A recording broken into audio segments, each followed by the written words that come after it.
బంగారం మార్కెట్లో ఇప్పుడొక పెద్ద యుద్ధమే జరుగుతోంది. కొన్ని శక్తులు ధరలను ఆకాశంలోకి తీసుకెళ్తుంటే మరికొన్ని వాటిని కిందకి లాగాలని చూస్తున్నాయి. అసలు ఈ లాగుడు పోటీకి కారణాలేంటి? బంగారం భవిష్యత్తు ఎలా ఉండబోతోంది?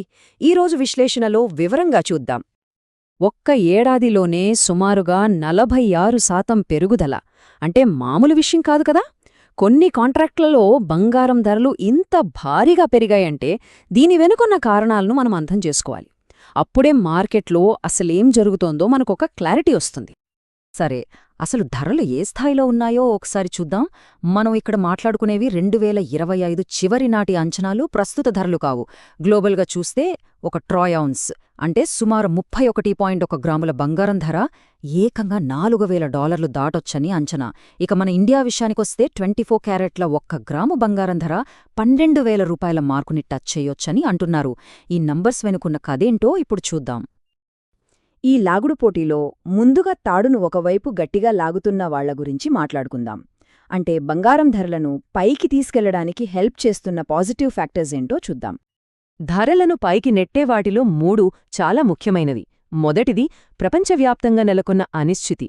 ఎక్కడైనా యుద్ధాలు, ట్రేడ్ టెన్షన్లు లాంటివి పెరిగాయనుకోండి, ఇన్వెస్టర్లకు స్టాక్ మార్కెట్ మీద భయం పట్టుకుంటుంది. అప్పుడు వాళ్లందరికీ గుర్తొచ్చేది బంగారమే. దాన్ని ఒక సేఫ్ హెవెన్లాగా చూస్తారు. ఇక రెండోది, ద్రవ్యోల్బణం అంటే మన చేతిలో ఉన్న డబ్బు విలువ పడిపోవడం.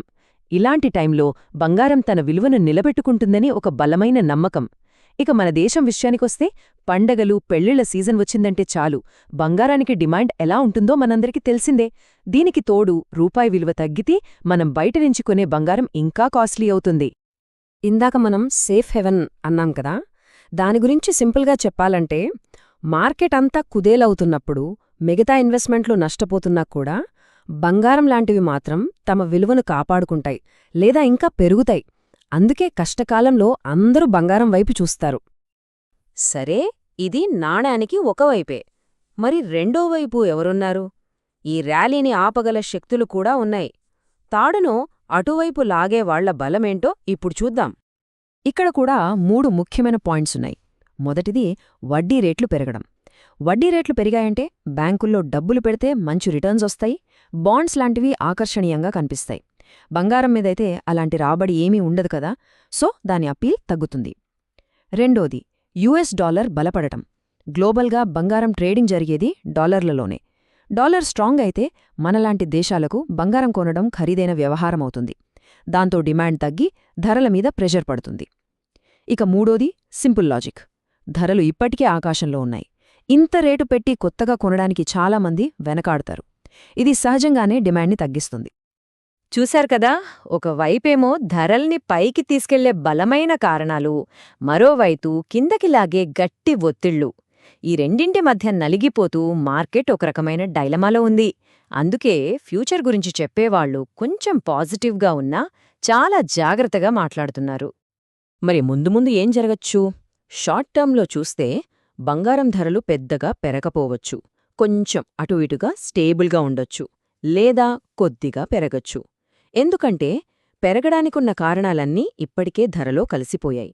కొత్తగా బూస్ట్ రావాలంటే ఇంతకంటే పెద్ద పాజిటివ్ న్యూస్ కావాలి. ఇక ఒక ఏడాదిన్నర తర్వాత పరిస్థితి చూస్తే ఇప్పుడున్నట్టే అనుకూల పరిస్థితులు కొనసాగితేనే ధరలు పెరిగే ఛాన్సుంది. కొనసాగితేనే అన్న పదం ఇక్కడ చాలా ముఖ్యం. ఈ ఎనాలిసిస్లో ఒక కీలకమైన హెచ్చరిక ఏంటంటే, గ్లోబల్గా వడ్డీ రేట్లు గట్టిగా పెరిగినా లేదా డాలర్ విలువ అమాంతం పెరిగినా బంగారం ధరలు ఒక్కసారిగా కిందకి పడిపోయే ప్రమాదం ఉంది. ప్రస్తుతం ఉన్న పాజిటివ్ అంచనాలకు ఇదే అతిపెద్ద రిస్క్. సరే, ఇంత కన్ఫ్యూజన్లో మనం ఏం చేయాలి? ఈ లాగుడు పోటీలో ఏ వైపు గెలుస్తుందో తెలుసుకోవాలంటే మనం కొన్ని కీలకమైన సిగ్నల్స్ని గమనిస్తూ ఉండాలి. అవేంటో చూద్దాం. మనం న్యూస్ చూస్తున్నప్పుడు వీటిపై ఓ కన్నేసి ఉంచాలి. 1. యుఎస్ డాలర్ పరిస్థితి ఏంటి? బలపడుతోందా, బలహీనపడుతోందా? వాస్తవ వడ్డీ రేట్లు ఎటువెళ్తున్నాయి? 2. మన దేశంలో అలాగే ప్రపంచవ్యాప్తంగా ద్రవ్యోల్బణం లెక్కలు ఏం చెప్తున్నాయి? 3. మన ప్రభుత్వం బంగారం మీద పన్నులేమైనా మారుస్తోందా? పండగల సీజన్లో డిమాండ్ ఎలా ఉంది? ఇక ఫైనల్గా ప్రపంచంలో జరుగుతున్న రాజకీయ పరిణామాలు, అలాగే వివిధ దేశాల సెంట్రల్ బ్యాంకులు బంగారాన్ని కొంటున్నాయా లేదా అమ్ముతున్నాయా అన్నది కూడా చాలా ముఖ్యం. కాబట్టి ఈ సంకేతాలు ఒక రకంగా మార్కెట్ యొక్క నాడీలాంటివి. వీటిని గమనిస్తూ ఉంటే ఆ లాగుడు పోటీలో ఏ వైపు బలం పుంజుకుంటుందో ముందుగానే పసిగట్టవచ్చు. చివరిగా ఒక ప్రశ్నతో ఈ విశ్లేషణను ముగిద్దాం. ఈ భీకరమైన మార్కెట్ పోటీలో బంగారం నిజంగా సురక్షితమైన ఆశ్రయమా, లేక ఇంత అధిక ధరల వద్ద కొనడం ఒక పెద్ద రిస్కా? ఆలోచించండి.